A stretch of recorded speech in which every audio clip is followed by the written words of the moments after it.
I'm Louisa Shafia, ehow.com, and today I'm at the Union Square Green Market in New York City.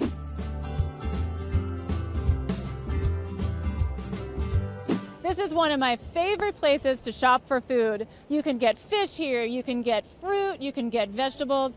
Everything's locally grown and everything is excellent. You can even come here and drop off your compost, which I personally love. It's smelling a little fragrant right now because we're standing by the compost drop-off. So this is great for New Yorkers who don't have a lot of room in their apartments, don't have a big backyard to compost in. You just collect your compost in a Tupperware, leave it in your fridge until it fills up, and then dump it out here. So you have a setup here with some really nice dark soil, which is compost, made from everything people drop off, and there's a worm in it. Could you explain what this is? We feed all this stuff to worms called red wigglers. Hi, dude. These are the worms that turn the vegetable scraps into this beautiful black soil. So people come and they buy the compost, the finished compost from you? Finished compost, so we have a lot of landscaper gardeners, springtime and in fall.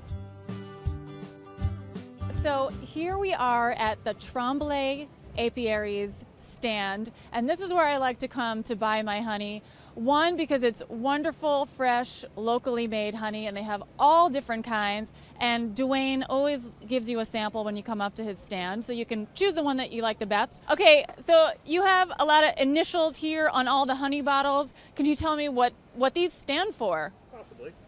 There's honey from the locust tree, there's a spring mixture, linden tree, summer flower mixture, goldenrod, and a fall flower mixture. A little more flavor as you go, but they just taste like whatever flower they came from. What's your favorite one right now? Depends on what I'm using it for. My favorite for bread and for cooking is wildflower. My favorite in my coffee and tea is linden. I'm kind of spoiled. I take them all home. But the kind of honey that you have changes at different times of year? Yeah, there's different flowers that bloom in the spring, the summer, and the fall, and each different type of honey tastes like whatever flower it came from. Most people are familiar with clover, but there's literally thousands of flowers that bloom and produce honey. What's better about buying locally grown honey? Two things. Number one, when you get it from the store, it's usually bottled in mass production equipment, and they heat the honey to get it through the bottlers because they're designed for juice. You lose a lot of nutrition and flavor when you heat the honey. The other thing is that if you're battling hay fever, the pollen has to be local. If you get pollen from a different region where the flowers are different, it won't work on your hay fever, but if you get it from the same flowers you're allergic to, it'll get rid of your hay fever. That's so cool. I didn't know that. Yep. So here we are at John D. Madura Farms. This is a farm stand that sells mushrooms. No, when I came by earlier, this whole crate of maitake mushrooms was full. So I guess they're really popular here? Popular mushroom, yes. So you can do so many things with them. You can saute them, roast them, risotto, tempura, break them, put in a salad just as they are. Soups, breads, the whole 9 yards with this. Great, okay. These are shiitakes, which I love.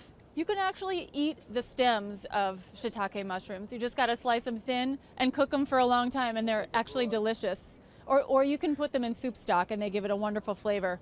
These are king oyster mushrooms. How would you prepare these? You can slice them, grill them. You can saute them. You can cut them in half.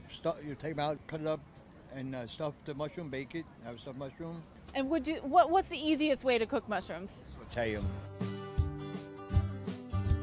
Here I am at the Pura Vida Fisheries. This is where you can get all kinds of wild, locally caught fish. They're just right here on Long Island.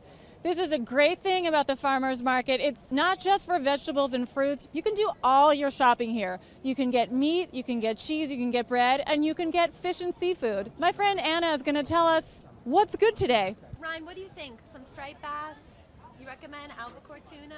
Depends on the kind of cooking you're going to do. Yeah. For grilling, we have great steaks of tuna and sword. If you want to do something a little easier in the pan, go with a flatfish like a flounder or lemon sole. And if you want to go a little adventurous, we have beautiful blowfish and shark today. So when people come and buy their fish here, they're pretty much guaranteed that it's sustainably harvested, that they're making a good choice when they get their fish here? It's guaranteed that it's local, guaranteed that it's wild. You need to have a fisherman that knows the water and trusts it. We do our best, and it's something you can't perfect, but you have to keep going and try for. The good thing about buying your fish and seafood at the farmer's market is that you can ask.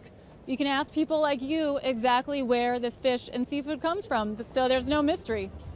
So there you have it. That's the Union Square Green Market here in New York. You can find all kinds of sustainably harvested products, locally grown foods. Everything is fresh and delicious.